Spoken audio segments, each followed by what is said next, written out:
1937.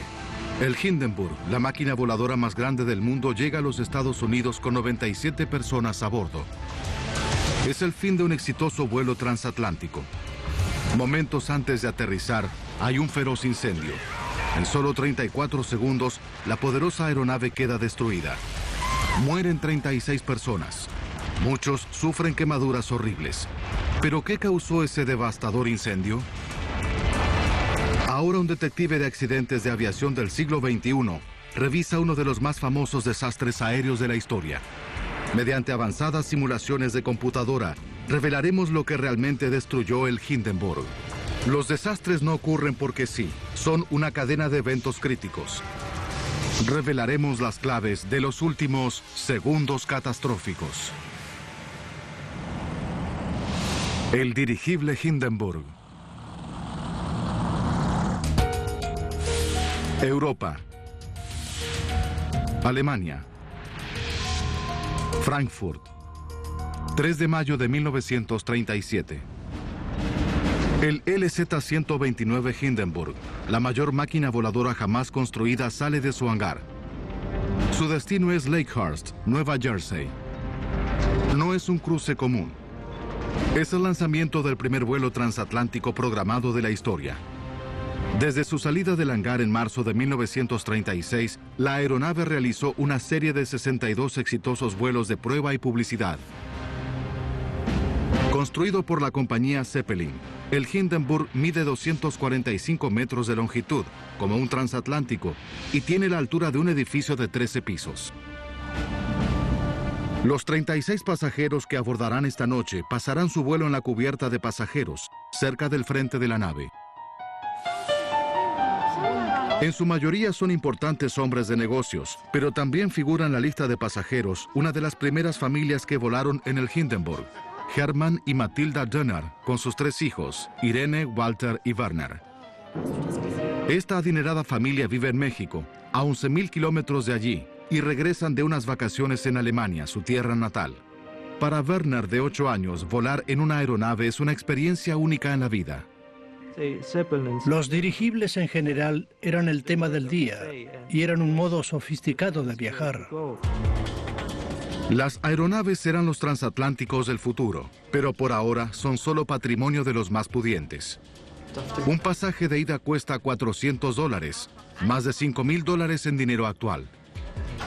Es el mejor viaje de lujo.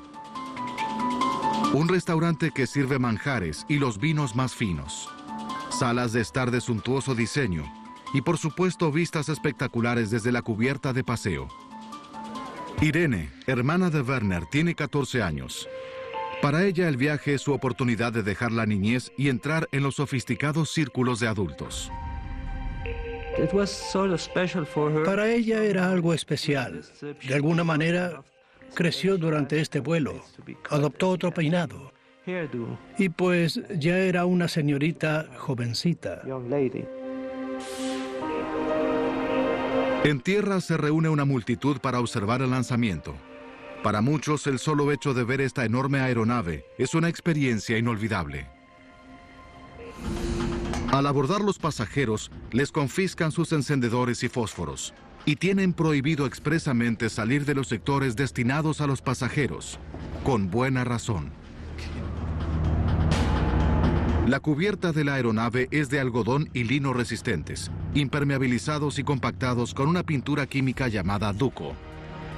Dentro de la cubierta hay 16 bolsas de gas de más de 30 metros de altura, conteniendo casi 200.000 metros cúbicos de hidrógeno, un gas más liviano que el aire y altamente inflamable que da elevación a la nave. Delante de la cubierta de pasajeros, aferrado debajo del dirigible, está su cerebro, la gran cabina de control. Al mando está Max Pruss. Es uno de los capitanes más experimentados de la compañía, con más de 22 años de experiencia de vuelo. Además, comandó al Hindenburg en 22 vuelos anteriores. 8:15 p.m. Justo a horario, el capitán Pruss ordena a la tripulación de tierra que suelte las amarras. La tripulación arroja 590 kilos de agua de balasto y la aeronave se eleva.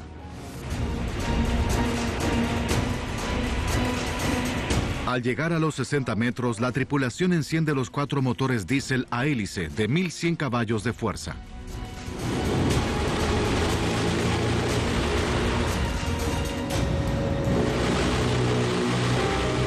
En la cubierta de pasajeros, los Dönner se despiden de amigos y familiares en tierra. Para Matilda Dönner, quien deja nuevamente su hogar, es un momento conmovedor. Recuerdo que mi madre tenía lágrimas en los ojos cuando despegamos, y eso no era acostumbrado en ella. Apenas puedo recordar ver a mi madre llorando.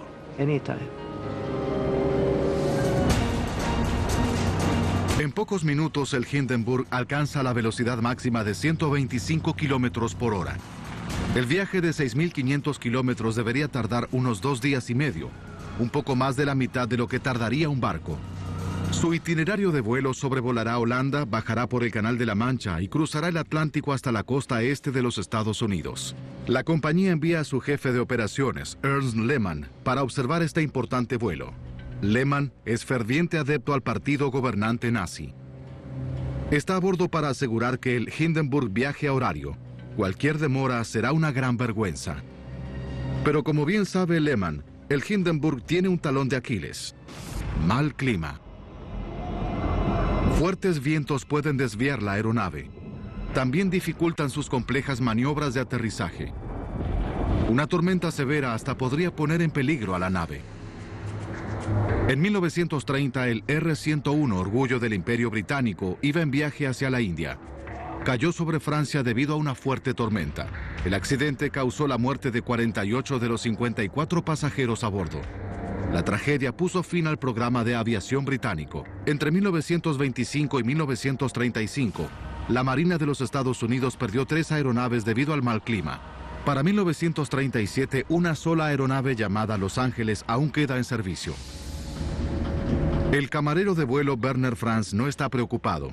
La compañía tiene un registro de seguridad del 100% en 27 años de vuelos comerciales. Y el joven Werner, de 14 años, sabe que en tiempos duros como estos, tiene la fortuna de tener empleo. Yo estaba muy orgulloso de estar entre la tripulación y hacer todos estos viajes y conocer tantos países. Mi padre no tenía trabajo en esa época y teníamos poco dinero. Era increíble formar parte de esto. Pero en el vuelo de hoy, hay una nueva amenaza para los pasajeros y los tripulantes en el Hindenburg. Bajo la dictadura de Adolf Hitler, los nazis se rearman para la guerra. También reprimen brutalmente toda oposición en su país. La construcción del Hindenburg fue financiada en parte por Hitler y se convirtió en una poderosa herramienta de propaganda nazi. Pero la representatividad de la aeronave también la convierte en blanco para los oponentes al régimen nazi. En 1933 el Parlamento alemán se incendió y solo quedaron cenizas. Las autoridades alegaron sabotaje. Y ahora, hace solo unos días, las autoridades germanas le advirtieron a Ernst Lehmann que había una amenaza específica contra este vuelo crucial. ¿Podría haber saboteadores a bordo pasando por pasajeros o tripulantes con la misión de destruir el Hindenburg? Miércoles 5 de mayo, tercer día. Ernst Lehmann, jefe de operaciones de Zeppelin, y el capitán Prus están preocupados. El Hindenburg debería estar viajando a 125 kilómetros por hora, pero los fuertes vientos de frente están arruinando el horario. A este paso llegarán 12 horas más tarde. Joseph Spa, un alemán que vive en Long Island, Nueva York, está a solo un día de reunirse con su familia. Estuvo de gira por Alemania con su número artístico de acrobacias y comedia cómica. Su próxima actuación será en el Radio City Music Hall de Nueva York. Lleva un perro de regalo sorpresa para sus niños. Está viajando en la sección de cargas en una cubierta inferior. Spa debe alimentarlo a menudo, pero está en una zona restringida y le advierten que debe ser escoltado por un tripulante de la nave. Ernst Lehmann, el capitán Prus y un observador de la compañía Zeppelin son los únicos 3 a bordo que están en conocimiento de la amenaza de sabotaje al Hindenburg. No es la primera vez que la aeronave recibe una amenaza, de modo que la tratan como una falsa alarma. Y para mayor seguridad, hay oficiales de inteligencia vestidos de civil a bordo para intentar descubrir algún sospechoso. Pero el capitán Prus tiene otro problema. Aún está luchando contra los fuertes vientos de frente. Aún están con 12 horas de retraso. Llegar tarde ya es malo, pero el viaje de regreso a Frankfurt a la noche siguiente es muy importante y el pasaje está completo. La aeronave estará completa con gente de la alta sociedad que viaja a ver la coronación del rey Jorge VI en Londres. Es el acontecimiento del año. Si el Hindenburg no lleva a los pasajeros a Europa a tiempo, Lehmann tendrá un desastre de relaciones públicas. Los pasajeros terminan sus bebidas luego de la cena y se retiran a sus camarotes. Es su última noche en el Hindenburg. En pocas horas estarán en Nueva Jersey. Werner Franz duerme unas horas. Mañana estará ocupado preparando la aeronave para el vuelo de regreso. Jueves 6 de mayo, 6 a.m. El Hindenburg debería aterrizar en la base naval de Lakehurst, pero aún está a 1.130 kilómetros de allí. La hora de arribo estimada es a las 6 p.m., con 12 horas de retraso. Lehmann y Prus disponen de 16 horas para aterrizar, desembarcar pasajeros y carga, repostar y reaprovisionarse antes de partir nuevamente hacia Europa a las 10 p.m. Hoy solo serán 4 horas. Será muy poco tiempo. 2 p.m. La señora Dönner empaca las maletas de la familia. En la cubierta de pasajeros, Joseph Spa no ve la hora de reencontrarse con su esposa e hijos. Sabe que estarán muy felices cuando vean el perro que compró para ellos. El Hindenburg se aproxima a Nueva York, a solo 80 kilómetros al noreste de su destino. El capitán Prus concede a los pasajeros una hermosa vista del paisaje de Manhattan. Desde un puesto de vigilancia en la cima de la nave, el grumete Werner Franz se maravilla ante su primer vistazo del Nuevo Mundo.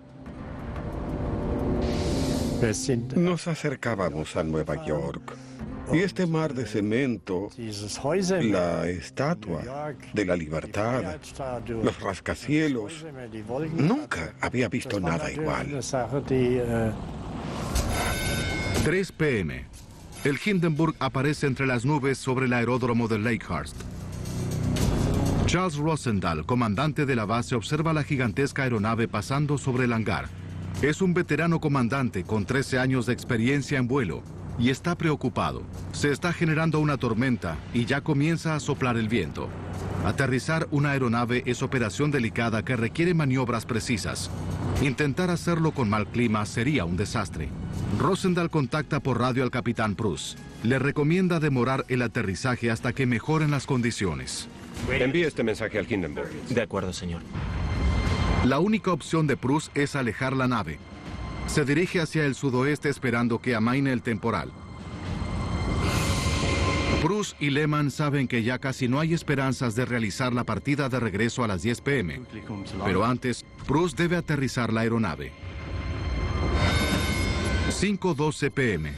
En Lakehurst, el viento amaina. El comandante Rosendahl contacta al Hindenburg por radio. Le dice a Prus: condiciones adecuadas para aterrizaje, personal de tierra a la espera. El capitán Prus vira la aeronave nuevamente hacia Lakehurst, pero se encuentra con fuertes precipitaciones, lo que dificulta su avance. En los últimos momentos del vuelo, los pasajeros van a la cubierta de paseo. 6:11 p.m. El capitán Prus vira para aterrizar la aeronave de frente al viento, la forma más segura de hacerlo. 6:13 p.m. De pronto, el viento gira al sudeste. Prus debe pensar deprisa. Puede abortar y girar la nave para alinearse con el viento, pero esto consumirá un tiempo vital. El capitán Prus decide aterrizar como está, pero eso significa que debe girar la nave deprisa. Ordena a la tripulación que vire cerrado hacia la izquierda. 6:17 p.m. Ahora el capitán Prus nota que la nave está pesada de cola. Debe equilibrar la nave antes de aterrizar, de lo contrario dañará la cola. Ordena la eliminación de más de 1.000 kilos de agua de los tanques de balasto. 6:19 p.m. Prus ordena un viraje pronunciado a la derecha para alinearse con el mástil. La aeronave aún se inclina hacia atrás. Bruce ordena a 6 tripulantes desde la sala de oficiales en el fondo que se desplacen hacia el frente para equilibrar el peso. 6:20 p.m. La aeronave finalmente llega a la zona de aterrizaje. Aminoran y flotan sobre el aeródromo. Se congrega una multitud para presenciar la primera llegada del Hindenburg a Norteamérica este año. Los noticieros filman el arribo, esperando conseguir buenas imágenes del proceso de aterrizaje. Ahora solo falta que la tripulación baje un cable del frente hasta el mástil de amarre. Luego el personal de tierra arrimará la nave al mástil. Antes de bajar el cable de amarre, Bruce debe lanzar 2 cabos de anclaje.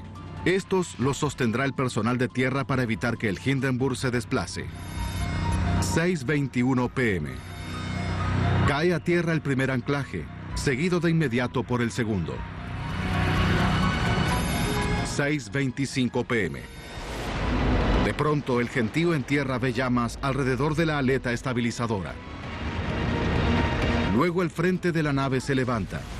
Mesas y sillas se deslizan por el piso. Los pasajeros caen. Werner Dönner siente que el aire se calienta como un horno. De pronto el aire se encendió. En un instante todo estaba en llamas. La aeronave más grande del mundo es un infierno total. 97 personas, incluyendo a los 3 niños Dönner, están atrapados dentro del Hindenburg, a 60 metros de altura. 36 pasajeros están a instantes de desembarcar del Hindenburg cuando ocurre el desastre. En el sector de control, la tripulación siente un sacudón. Un oficial grita: "La nave está en llamas". El frente de la nave se eleva más de 100 metros del suelo. El fuego arrasa la aeronave. En segundos, el Hindenburg queda envuelto en llamas. Werner Franz está atrapado en el corredor de la cubierta inferior. Debe encontrar una salida antes de que lo alcancen las llamas. Esta explosión significaba una gran catástrofe. Supimos al instante que la aeronave estaba perdida, estaba incendiada y no podíamos salvarla. Werner avanza como puede por el corredor buscando una salida, pero tropieza y cae. Se aferra fuertemente a la cuerda de la baranda. Al estar colgado de estas cuerdas, todas las experiencias de mi vida regresaron a mí como un filme.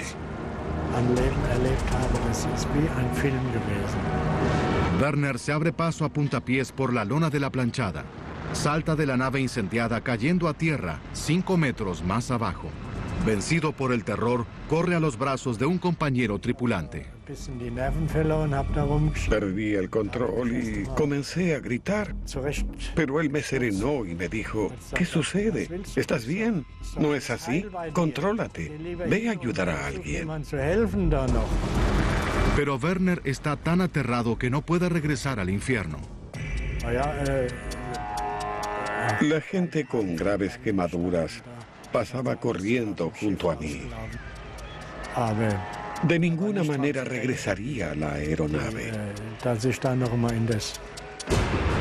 El fuego consume al Hindenburg. Los Dönner están en la sala de estar. Si no salen ahora morirán, pero están a 9 metros de altura. Matilda le grita a su hija Irene de 14 años que salte por la ventana, pero la niña está muy asustada.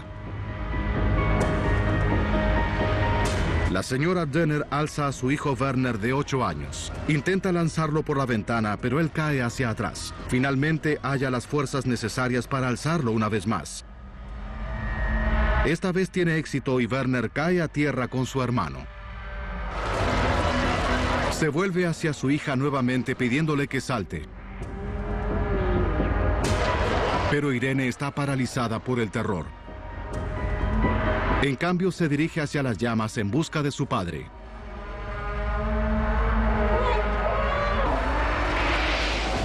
Desesperada, la señora Dönner salta con sus hijos. El acróbata Joseph Spa también salta por la ventana. Rueda por el pasto, se incorpora y se aleja con dificultad. Pero no puede rescatar a su perro que perece en el incendio. 34 segundos después de la aparición de las primeras llamas, el Hindenburg se consume en el infierno.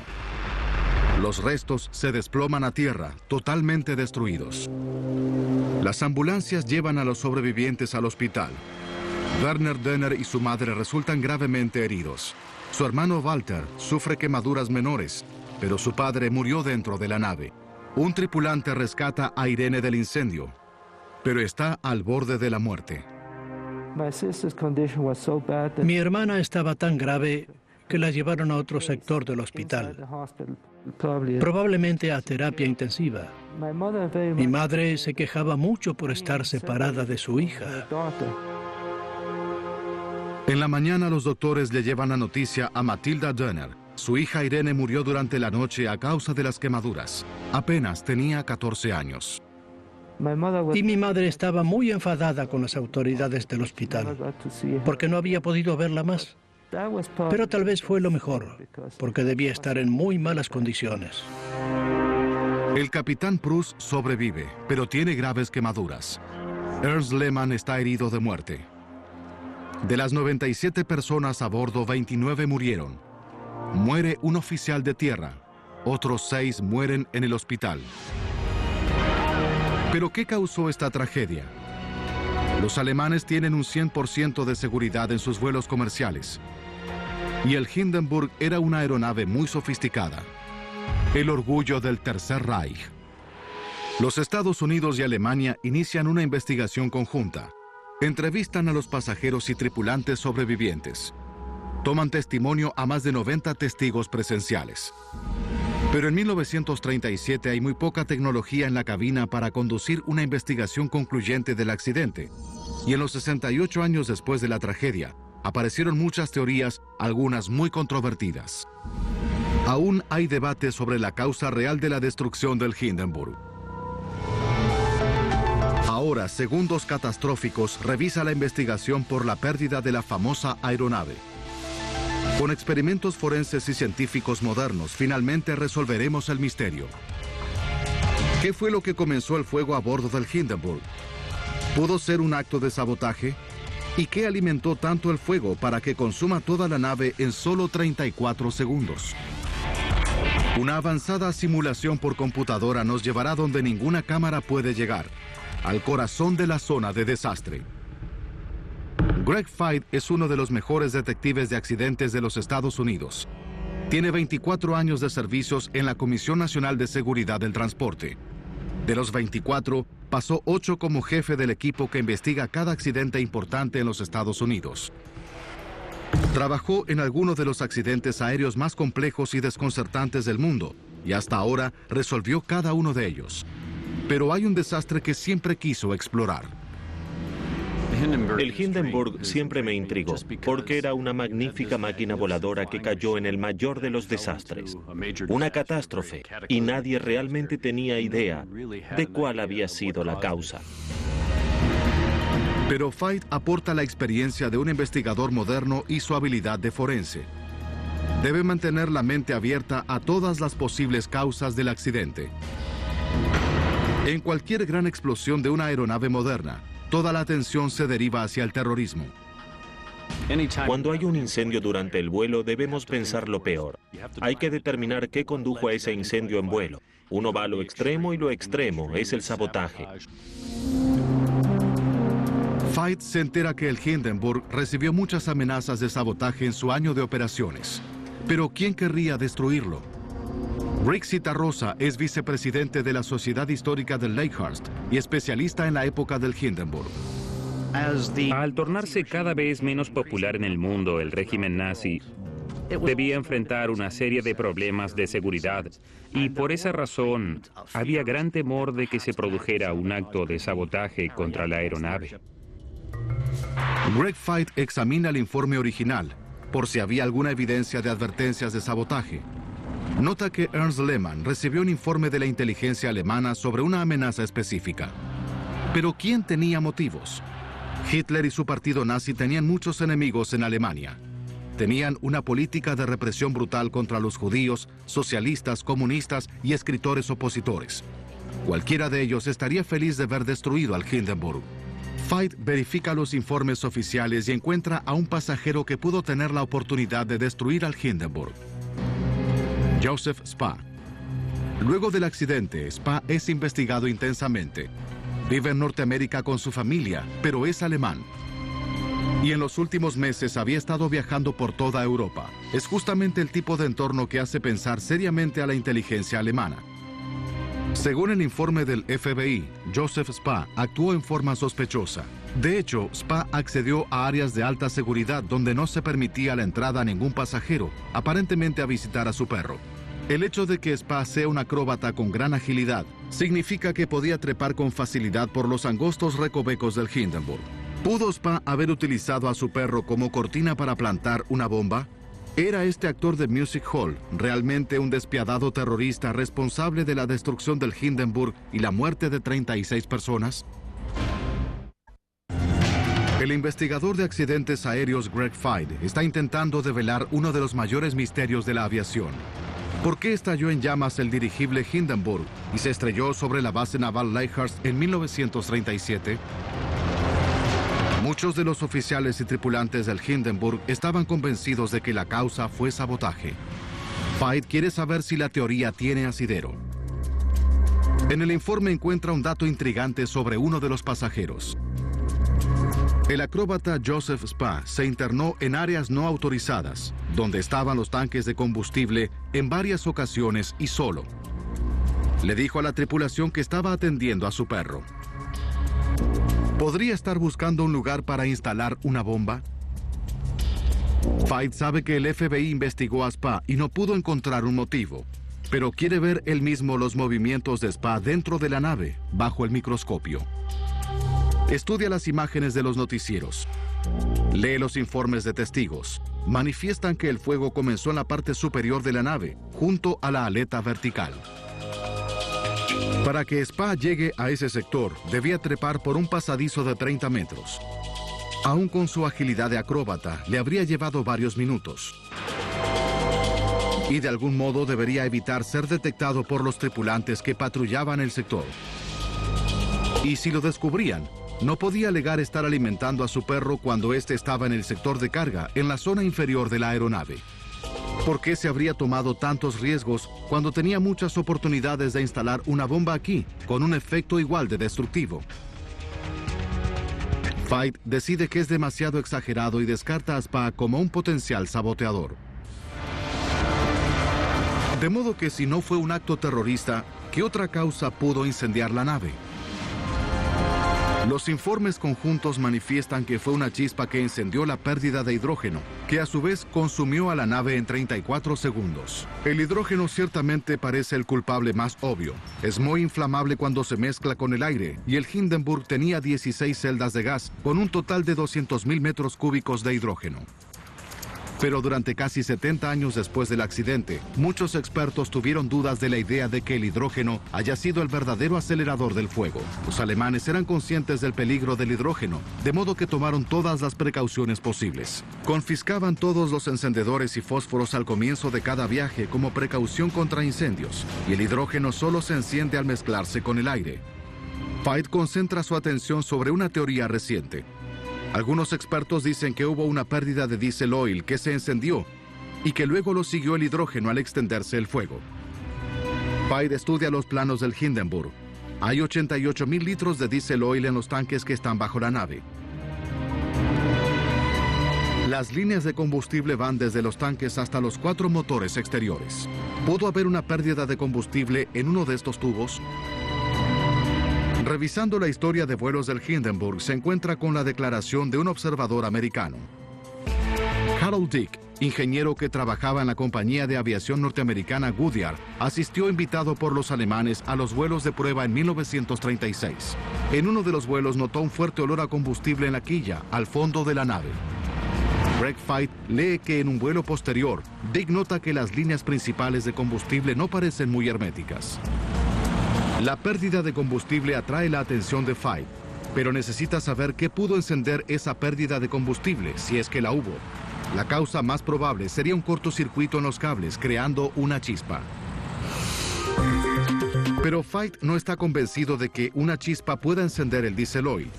Sabe que el diésel tiene un punto de ignición alto. Debe llegar a casi 65 grados Celsius antes de encenderse. Si hubiese una pérdida, debería ser calentado hasta esa temperatura para que una chispa lo encienda. Veit estudia los planos de la aeronave para ver si en algún lugar el combustible entra en contacto con una fuente de calor. Encuentra solo una: la sala de máquinas. Este es el punto más caliente por el que pasa el combustible antes de alimentar los motores de 1100 caballos de fuerza. Pero hay un problema. Los motores están montados en el exterior, suspendidos bajo la aeronave. Si un incendio hubiese comenzado allí, la gente en tierra lo habría visto claramente. En cambio, todos dicen que el fuego comenzó en la parte superior de la aeronave. Que un fuego comience en la parte inferior de la nave, se propague por todo su diámetro y luego salga por la parte superior en muy poco tiempo sin que nadie lo note, es muy poco probable. Greg Veit descarta una pérdida de combustible como causa del incendio que destruyó el Hindenburg. Ahora se vuelca hacia otra importante teoría sobre la causa. No algo dentro de la nave, sino su cubierta exterior. La cubierta es un material de algodón y lino pintado con un producto químico llamado duco que impermeabiliza la aeronave y protege las bolsas de gas del calor de los rayos solares. El duco utilizado en el Hindenburg era un nuevo tipo de pintura llamada butilacetato de celulosa. Este duco es más inflamable que las pinturas anteriores. La teoría de la pintura dice que de algún modo la cubierta de la nave estalló en llamas. El Hindenburg ardió deprisa. Las imágenes revelan que las llamas arrasaron por completo a la nave en 34 segundos. ¿Podría la cubierta pintada ser tan inflamable? La tela que se usó para cubrir el Hindenburg es un material de algodón y lino que de por sí es inflamable, pero estaba impregnado con este producto químico. Y mientras tiene alguna capacidad de encenderse, ¿puede arder tan deprisa? Esa es la gran pregunta. Veit decide realizar un experimento para probar la teoría de la pintura. Prepara una muestra de la cubierta del dirigible hecha con la misma combinación de algodón y lino. La tela se recubre con el duco y una mezcla de óxido férrico más óxido de aluminio, tal como era la cubierta del Hindenburg. Si el material es acelerador, este experimento lo demostrará. Por seguridad, la prueba se hace al aire libre. Si hay viento, es probable que empuje las llamas en una dirección más deprisa que en otra. Para compensar esto, utiliza 2 cronómetros para medir el avance de las llamas. Ya. Al llegar las llamas al círculo interior, comienza a tomar el tiempo. Cuando llegan al borde exterior, detiene los cronómetros. 1 minuto para el lado asistido por el viento. 1 minuto con 8 segundos para la llama que avanzó contra el viento. Ambas demasiado lento. El Hindenburg de 245 metros se quema en 34 segundos. A la velocidad del experimento, le habría llevado 40 horas para consumirse. Veit llega a la conclusión de que la cobertura no fue el acelerador fatal. ¿Qué fue lo que destruyó al Hindenburg entonces? ¿Estaba correcto el informe original después de todo? ¿Fue el hidrógeno? Desde el punto de vista investigativo, hay que preguntarse qué puede arder tan deprisa, que destruye un tubo de casi 300 metros en unos pocos segundos. Veit convoca al profesor Nick Syret, ingeniero mecánico con 30 años de experiencia en velocidad de combustión, para que calcule si fue el hidrógeno lo que hizo arder al Hindenburg. La aeronave medía 245 metros de largo. El profesor Syret sabe por estudios científicos que el hidrógeno arde a una velocidad de 9 metros por segundo. Realicé cálculos de la velocidad de la llama de hidrógeno y es perfectamente consistente con los 34 segundos en que el incendio destruyó a todo el Hindenburg. No hay nada más en la nave que arda tan deprisa y que pueda consumir al Hindenburg en ese corto periodo. Greg Veit determina que el hidrógeno es el acelerador fatal del fuego que devastó al Hindenburg, consumiéndolo en 34 segundos. Pero el hidrógeno debía escapar para mezclarse con aire antes de poder arder. Recorriendo los testimonios de testigos, encuentra algo que puede sugerir una pérdida de hidrógeno. Testigos presenciales en tierra notan una agitación en la parte superior de la nave, cerca de la aleta vertical, justo antes de que se declare el incendio. ¿Podrían estar viendo un escape de hidrógeno empujando contra la cubierta? El informe original indica que esta puede haber sido la causa. Pero Veit quiere averiguar cómo se escapó el hidrógeno. Estudia la composición de las celdas de gas. Son de una capa de plástico especial comprimida entre dos capas de algodón grueso. Se necesitaría una gran fuerza para destruir estas celdas. ¿Hay algo en la aeronave capaz de causar semejante daño? Luego Veit se concentra en los cables de sujeción del Hindenburg. Miles de cables que son vitales para la integridad general de la máquina. Hay más de 200 kilómetros de alambre envolviendo la estructura. Tienen un grosor de unos 3 milímetros.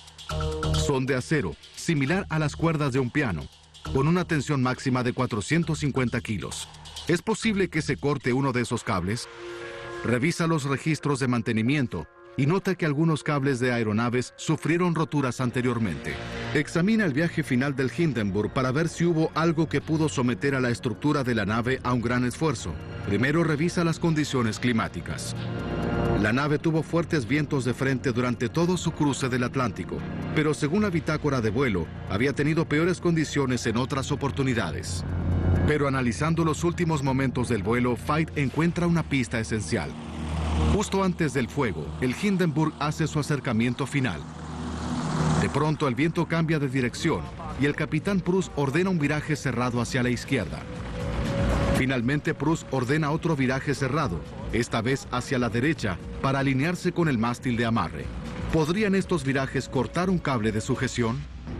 Veit verifica los planos de diseño y nota que el Hindenburg no fue diseñado para los virajes violentos. Al virar la aeronave, genera una presión lateral sobre la aleta de cola. El Hindenburg mide 245 metros. Si vira con demasiada violencia, podría causar un esfuerzo excesivo en la estructura. Bajo este grado de tensión, un cable de sujeción podría cortarse. En un viraje cerrado, el mayor esfuerzo de la nave está justo delante de la aleta de cola. Y Veit sabe por informes de testigos que fue allí donde probablemente comenzó el fuego. Si se cortó un cable, el efecto del latigazo sería tan violento que podía cortar la cubierta protectora de la celda de gas. Veit también es consciente de que la aeronave pudo estar inclinada hacia atrás como resultado de la pérdida de hidrógeno de una celda. Tuvieron algunos cables de sujeción cortados anteriormente y debido a que el capitán estaba ordenando virajes muy cerrados hacia ambos lados, podría haber causado la rotura de uno de esos cables que abrió un orificio en una celda y así permitió la fuga de hidrógeno. Determina que fue la rotura de un cable lo que causó la pérdida fatal de hidrógeno. Pero esto no explica qué pudo causar la ignición del gas. Estudia las condiciones climáticas en el momento del accidente.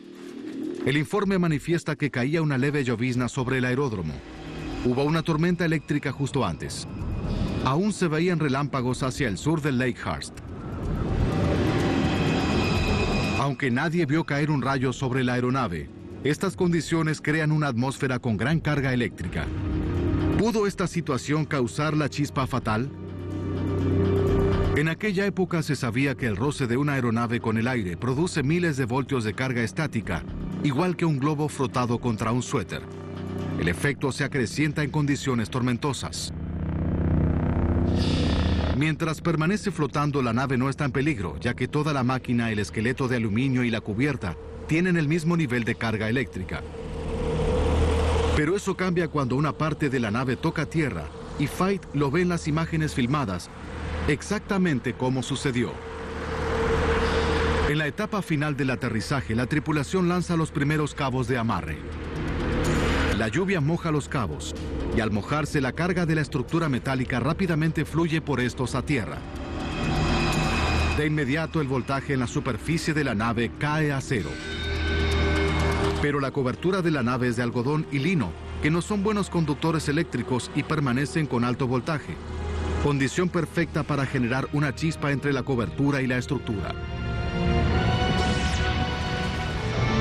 Ahora Greg Veit ya sabe cómo se generó la chispa que encendió el hidrógeno. Ahora puede develar lo ocurrido a bordo del Hindenburg en esos segundos catastróficos. 14 minutos antes del incendio, el Hindenburg comienza su acercamiento final. Se acumulan cargas estáticas sobre la nave, uniformemente distribuidas en la estructura. Faltan 11 minutos. Sin advertencia, el viento cambia de dirección. En lugar de circundar el aeródromo en una curva amplia, el capitán Prus, ansioso por aterrizar lo más pronto posible, hace un viraje cerrado. Ante el esfuerzo de la maniobra súbita, cerca de la celda de gas número 4 se corta un cable de sujeción. La celda de gas se rompe y comienza una fuga de hidrógeno. 8 minutos antes de la catástrofe, el capitán Prus nota que la cola de la nave está pesada. Ordena eliminar agua para balancear el peso. Luego Prus ordena otro viraje violento, esta vez hacia la derecha para alinearse con el mástil de amarre. La nave aún está pesada de cola. El capitán Prus ordena a 6 tripulantes que caminen hacia adelante para hacer aún más contrapeso. Pero Prus está demasiado preocupado por aterrizar para darse cuenta de que la inclinación se debe a una fuga de hidrógeno. Faltan 4 minutos. El Hindenburg se detiene y la tripulación lanza los cabos de amarre. Los testigos en tierra notan un efecto de agitación cerca de la aleta de cola. No lo saben, pero lo que están viendo es el hidrógeno que se escapa de las celdas de la máquina voladora. Para las 6:25 p.m., debido a las precipitaciones, los cabos están mojados. Las cargas eléctricas fluyen de las partes metálicas de la nave hacia tierra. La cobertura de la aeronave, menos conductora que el metal, aún tiene mucha carga estática por una combinación del viaje y las condiciones atmosféricas. Tiene ahora un voltaje peligrosamente alto. Buscando la vía más rápida a tierra, una chispa salta de la cobertura al cable, encendiendo la fuga de hidrógeno. El fuego arrasa la aeronave al encenderse los 200.000 metros cúbicos de hidrógeno de las 16 celdas. 34 segundos más tarde, el poderoso Hindenburg queda destruido. 36 personas mueren en el accidente. Pero Greg Feith aún tiene un detalle sin resolver. ¿Cómo pudo el Hindenburg arder con una llama anaranjada, cuando el hidrógeno arde con una llama invisible? Greg Feith determinó que el Hindenburg quedó destruido por una chispa, causada por las condiciones atmosféricas tormentosas que encendió una fuga de hidrógeno. Pero aún le queda una pregunta. Él sabe que el hidrógeno arde con una llama invisible, y sin embargo los testigos manifiestan que el Hindenburg ardió con una llama anaranjada. ¿Cómo pudo arder así el hidrógeno? Feith arma otro experimento. Enciende un chorro de hidrógeno. No hay llama visible. Pero tan pronto como coloca un trozo de tela en la llama de hidrógeno, la llama se torna visible. El hidrógeno arde con llama invisible, pero no es lo que la gente dijo cuando observaba el incendio del Hindenburg. El fuego que ellos vieron era del material de cobertura que finalmente se encendió y ardió. Revisando papeles, Greg Feith se da cuenta de que la tragedia pudo ser evitada. Se entera de que la compañía Zeppelin tenía reglas estrictas sobre el procedimiento de aterrizaje. De hecho, durante el entrenamiento, advertían a la tripulación que no aterricen en condiciones de tormenta eléctrica. Toma conocimiento de que el Dr. Eckener, presidente de la compañía, culpó al capitán Prus y a Ernst Lehmann por el accidente. El doctor Eckener estaba convencido de que fue error del piloto. Cuando supo en qué condiciones intentaron aterrizar, quedó anonadado y muy enfadado. Sostenía sin ninguna duda que el aterrizaje nunca debió realizarse bajo esas condiciones. Pero Prus está bajo presión por aterrizar lo más pronto posible para compensar el tiempo perdido durante el viaje. También está con él Ernst Lehmann, director de operaciones de Zeppelin, en la cabina de control. Él también está ansioso por mantener el horario. En lugar de abortar el aterrizaje y esperar que mejoren las condiciones climáticas, intentan hacerlo bajo condiciones atmosféricas muy peligrosas. Lehmann decididamente influyó sobre Prus en sus decisiones de vuelo, que era constantemente demorado por los vientos de frente y luego por la tormenta eléctrica. El desastre del Hindenburg marca el fin de la era de aeronaves comerciales. Alemania inmoviliza su otra aeronave de pasajeros, el Graf Zeppelin, hasta que puedan utilizar helio, gas no inflamable como medio de elevación. Pero con Europa al borde de la guerra, Estados Unidos, único país con provisión de helio, se niega a venderle el gas a Alemania. Y cuando estalla la guerra, los nazis cancelan por completo su programa de aeronaves. Pero el desastre enseñó valiosas lecciones. Nunca más se utilizó el hidrógeno como medio de elevación de aeronaves de pasajeros. Hoy en día son todas elevadas con helio. Inmediatamente después del desastre, la compañía Zeppelin diseña un carro de truenos. Esta máquina, ubicada en el aeródromo de Frankfurt, medía la actividad eléctrica en la atmósfera. Es un hito en la recolección de datos precisos sobre condiciones tormentosas. Y en la actualidad, la evaluación de las condiciones climáticas está a la cabeza de la seguridad de la aviación. Casi 70 años después, solo quedan 2 sobrevivientes de la tragedia que se tenga conocimiento. El grumete Werner Franz tiene ahora 83 años. Luego del accidente estudió ingeniería, pero los recuerdos de ese día aún permanecen grabados a fuego. Me llevó mucho tiempo recobrar la calma. Esas impresiones quedaron en mi mente durante mucho tiempo. Sufrí a causa de eso por tener que enfrentar la tragedia. Werner Dönner regresó a México con su familia. Ahora, a los 75 años, vive en los Estados Unidos. Aunque perdió a su padre y a su hermana, él cree que el accidente le causó un efecto positivo. Me pregunto qué habría sido de mi vida sin el accidente. Yo era un niño malcriado y tal vez me hizo una mejor persona de lo que hubiera sido en otras condiciones. El Hindenburg aún es la máquina voladora más grande jamás construida. Los pasajeros aéreos actuales podrían cruzar el Atlántico en pocas horas, pero el lujo y el estilo que disfrutaron los pasajeros del Hindenburg tal vez nunca serán superados.